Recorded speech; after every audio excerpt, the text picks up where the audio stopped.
announcing significant new procedures for annulling marriages in the Catholic faith. Remember, Catholics don't believe in the dissolution of marriage. They don't believe in divorce, but that's what this process effectively achieves. Now, this has been a big debate within the faith for decades. Let's bring in what these changes are and what they should and should not mean. CNN Vatican correspondent Delia Gallagher and CNN religion commentator Father Edward Beck. Delia, we know that we've been waiting on this document. Father Beck just told me that it is written in Latin, so you have to get it translated.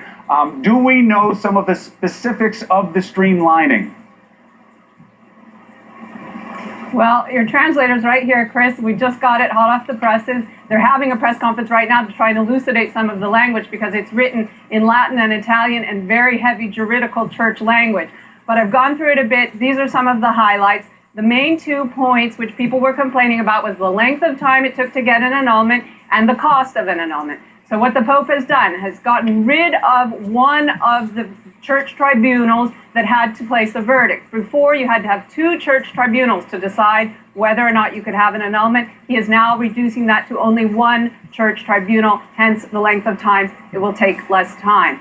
The second point is he's fast-tracking some instances that he says are particularly evident. So, for example, if the marriage lasted a short time, if there was an extramarital relationship happening at the time of the wedding or shortly thereafter, and other series of reasons, the Pope says these are particularly evident and they can be decided directly by the bishop. The third point is the cost. The Pope says, with the exception of administrative fees, which should be paid because this all takes place at the local level, any appeal comes here to the Vatican, but it starts at the local level, so administrative fees need to be paid, but he says he wants it to be free. Those are the top points from the Vatican's document today, Chris. What is the initial reporting on the question of so what? The question of so what has to do with not just streamlining this annulment process. It has to do with 2 things. One is the Pope wants to bring people back in for this year of mercy, which starts on December 8th. This annulment process, the changes take place and start on December 8th. It's all part of his plan to try and bring people back in who have been divorced, who have stayed away from the church for that reason. The second point is it ties in with discussions that will happen in October here at the General Synod, where they will be discussing the hot button issue of communion for divorced and remarried Catholics. There's 2 sides to that story. One wants to give communion whether or not you have an annulment. The other side says, no, church teaching is we have to have an annulment first before you can get remarried. This circumscribes that problem. It says annulments are made easier now, so get an annulment, then you can take communion and therefore be in good standing with the church.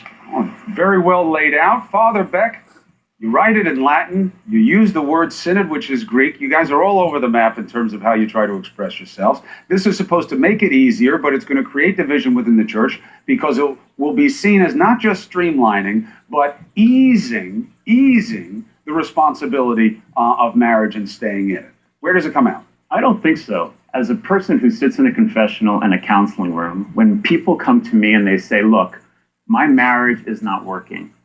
I entered into it in good faith, but this is the reason why I can't stay in it. We have to have options in the church to allow people to move on. Annulment has been a very tricky process for people. Some get it easily, some don't. It costs a lot. You have to wait a long time. The Pope is saying a merciful church says, meet people where they are. The majority of people have called a long time for this annulment process to be streamlined and less costly. Delia just said that is exactly what's going to happen. I don't see where any pushback is happening. Well, just happened, right? And the conceptual pushback will be, and I'll play this role. You were supposed to play this role, but I'll give you the pushback. Go ahead. How about is that you're not supposed to break your marriage. That's one of the main things that makes Catholics different.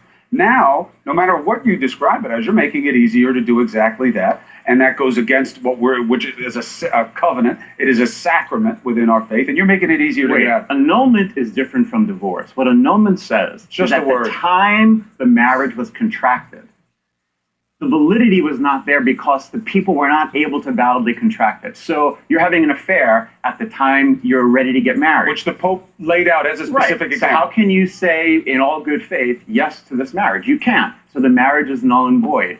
Or you are beating up your wife, and you've been beating her even in the engagement process. and this goes on, and the wife thinks you're going to change, you never change. So it keeps Why the should she rule get pure. stuck in a marriage like that because she made a bad decision? So it keeps the rule pure, but makes it easier for people to practice their faith. Well, it says you can get a civil divorce.